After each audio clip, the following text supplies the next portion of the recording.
gente pensa no Rio de Janeiro, o que vem à mente? Provavelmente essa imagem aqui, né?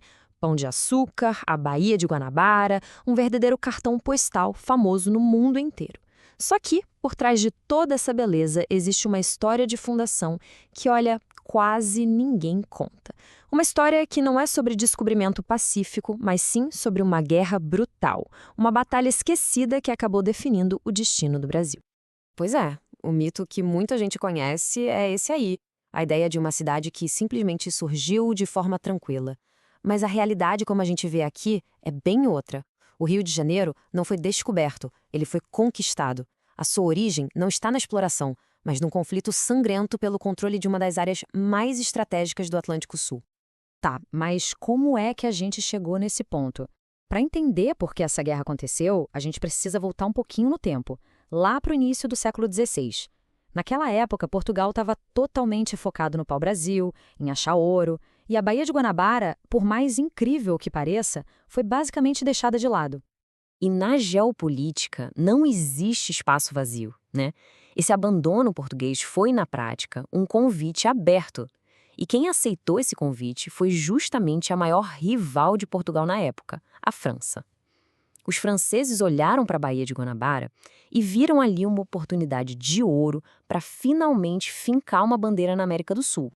Agora a história começa a ficar ainda mais interessante, porque a chegada dos franceses aqui não era só uma questão de pegar um pedaço de terra. O projeto da França para o Brasil tinha um objetivo bem mais complexo e, para ser sincero, bem surpreendente. E esse projeto tinha nome França Antártica. A colônia foi fundada em 1555 por um cara chamado Villegagnon. E a ideia dele era dupla. Primeiro, claro, ter uma base estratégica para bater de frente com os portugueses. Mas o segundo objetivo era algo único: criar um refúgio para os protestantes, os chamados hugonotes, que estavam sendo caçados e perseguidos na França, que era majoritariamente católica. Essa frase aqui, olha, ela resume tudo de uma forma perfeita. Aquele conflito religioso que estava rasgando a Europa ao meio, a guerra sangrenta entre católicos e protestantes, foi literalmente importado, transplantado para as praias da Baía de Guanabara. A briga pelo rio era também, no fundo, uma briga de fé. Mas, atenção, seria um erro gigantesco achar que essa foi só uma briga entre europeus. O fator que realmente decidiu tudo, o poder que ia pender a balança para o lado vencedor, não estava nos canhões dos navios. Estava aqui, na terra, e pertencia aos povos indígenas. E a guerra se dividiu em dois grandes blocos, como a gente pode ver aqui. De um lado, tínhamos a Aliança de Resistência, que juntava a poderosa confederação dos tamoios com os franceses. Para os tamoios, a aliança era uma forma de lutar contra a escravidão e a violência dos portugueses. Do outro lado, a Aliança Colonial. Portugal se juntou com os temiminos, que eram inimigos históricos dos tamoios. O ponto principal é esse: nenhum dos lados europeus teria a menor chance sem seus aliados indígenas. 20 mil! Parem um segundo e pensem nesse número. 20 mil guerreiros tupinambás. A gente não está falando de um pequeno grupo de resistência. A gente está falando de um exército enorme e formidável, lutando pela própria sobrevivência e pelo seu território. E essa resistência tinha rosto, tinha nome. Líderes como Cunhambebe e Aimberê não eram apenas chefes, eles eram verdadeiros estrategistas militares que comandaram uma guerra de anos contra o avanço português. Eles são, sem dúvida, os heróis esquecidos dessa história. Bom, diante de uma aliança tão poderosa como essa dos franceses com os tamoios, Portugal finalmente se deu conta de que o buraco era mais embaixo. Era preciso agir, e agir de forma decisiva. A resposta não viria com diplomacia. Viria com uma guerra total para expulsar os inimigos e finalmente fundar uma cidade. Então, a coroa portuguesa envia seu homem de confiança, Estácio de Sá. E ele não veio para colonizar, nem para negociar.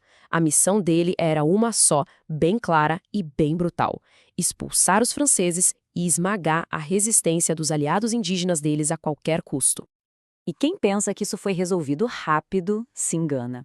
A guerra pelo Rio durou 2 anos inteiros, 2 anos longos e sangrentos.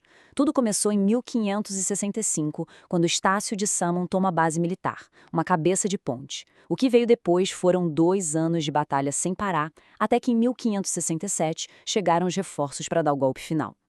E aqui que a história tem uma de suas maiores ironias. No auge do combate, na batalha que a garantia a vitória de Portugal, o próprio Estácio de Sá, o comandante, o fundador militar do Rio, ele é atingido por uma flecha envenenada dos tamoios. Ele morre um mês depois, sem nem chegar a ver a cidade pela qual ele tanto lutou. Então, é super importante entender isso. A fundação do Rio não foi um ato único, tipo, cheguei e fundei. Foi um processo, com 3 etapas bem claras. Primeiro, montar uma base de guerra. Segundo, vencer a guerra e conquistar a Bahia. E só aí, em terceiro, veio a fundação de verdade, transferindo tudo para um lugar mais seguro, mais fácil de defender. Ou seja, a cidade que a gente conhece hoje, o embrião do Rio, não nasceu ali na praia, no calor da batalha. A verdadeira fundação foi um ato estratégico. Foi a mudança para o Morro do Castelo, que era muito mais defensável. E quem comandou isso foi Mengs de Sá, o tio do Estácio, que assumiu depois da morte dele. Foi ali que o Rio de Janeiro começou a existir de fato. E essa história toda reforça aquela ideia central. O DNA do Rio de Janeiro é militar. A cidade não nasceu de um projeto de povoamento ou de exploração. Ela nasceu como uma fortaleza, uma resposta militar, uma ameaça geopolítica que quase custou a Portugal a sua joia da coroa no Novo Mundo. E a história do Rio deixa a gente com uma pergunta, né? Quantas outras grandes cidades que a gente admira pelo mundo afora também escondem, debaixo de suas ruas e monumentos, uma história parecida? Uma história de conquista, de alianças esquecidas e de batalhas que, no fim das contas, mudaram o curso da história.